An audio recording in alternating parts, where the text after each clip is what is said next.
In the mid-1980s, Los Angeles was gripped by fear unlike anything the city had ever known. A figure prowled the night, breaking into homes, striking at random, leaving terror and death in his wake. He was brutal, unpredictable, and audacious. By the time he was finally caught, 14 people were dead, dozens more injured, and an entire city was paralyzed by fear.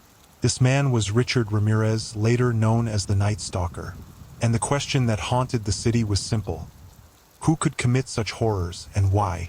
Ramirez's crime spree in Los Angeles and the San Francisco Bay Area during 1984 to 1985 shocked the nation. He didn't just kill. He terrorized communities with randomness and brutality that made anyone a potential target. Tonight, we'll trace the chilling timeline of his attacks, examine the terror he left behind, and uncover the shocking capture that ended the reign of one of America's most notorious serial killers. Richard Ramirez was born on February 29, 1960, in El Paso, Texas.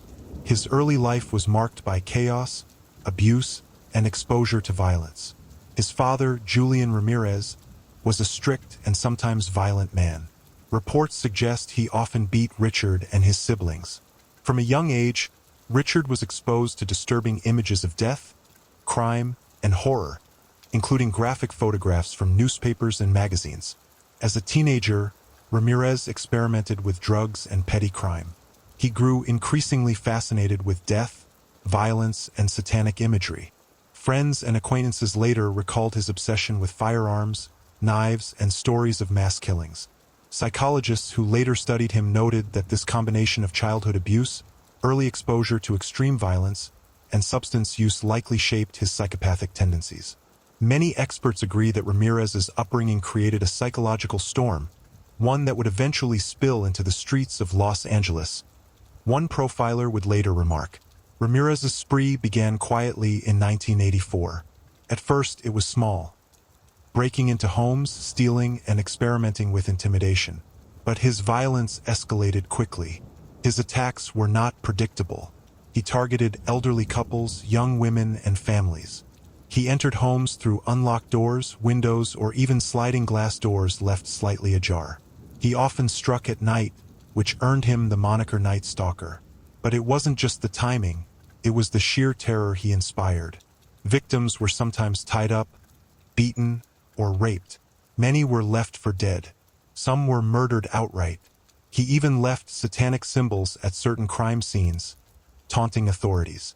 One victim described the terror in the moment. I could hear someone moving in my house, and then I saw him. He just looked at me and smiled.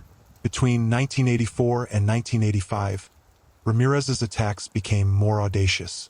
February 1985, entered an elderly couple's home. Both were severely beaten. A March 1985, stole jewelry, then tied up a young woman, leaving her trapped for hours. A May 1985, murdered a family in their home, leaving satanic symbols scrawled on the walls. What made him so terrifying was unpredictability.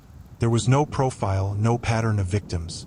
Children, elderly, men, women, anyone could be next. Los Angeles police were overwhelmed. Every night brought reports of break-ins, assaults, and murders. Fear spread across neighborhoods. Citizens double-locked doors, armed themselves, and stayed awake waiting for the Night Stalker. By mid-1985, Los Angeles had entered a state of paranoia. Every shadow in the street, every unexpected noise at night, could be the Night Stalker.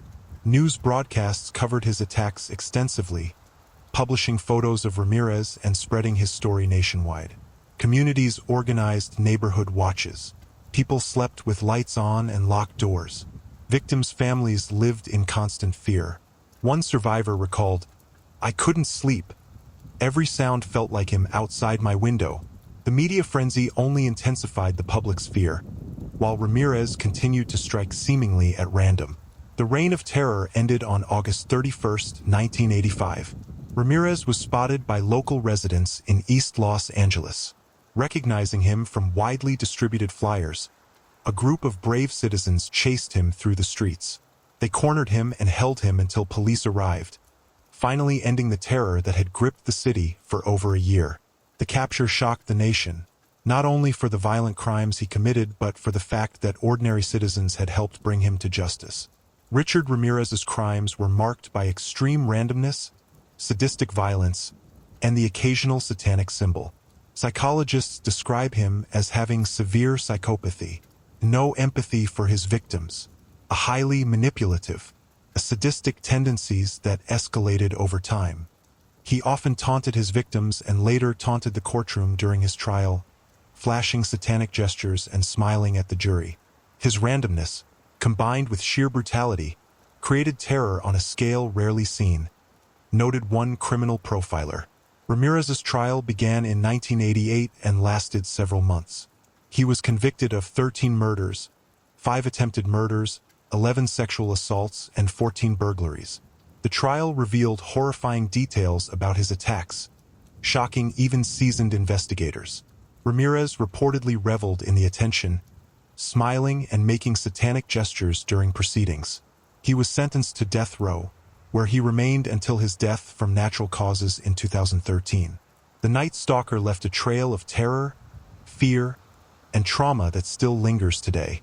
Victims and communities were forever scarred, and the city of Los Angeles learned to lock doors, stay vigilant, and never underestimate the darkness that can lurk in the shadows. Even decades later, Richard Ramirez reminds us that terror can strike anywhere, at any time, sometimes in the most ordinary homes, on the quietest streets, in the dead of night. If you found this story chilling, subscribe for more unsolved mysteries and true crime cases. And tell me in the comments, how do you think Ramirez's childhood shaped the man he became?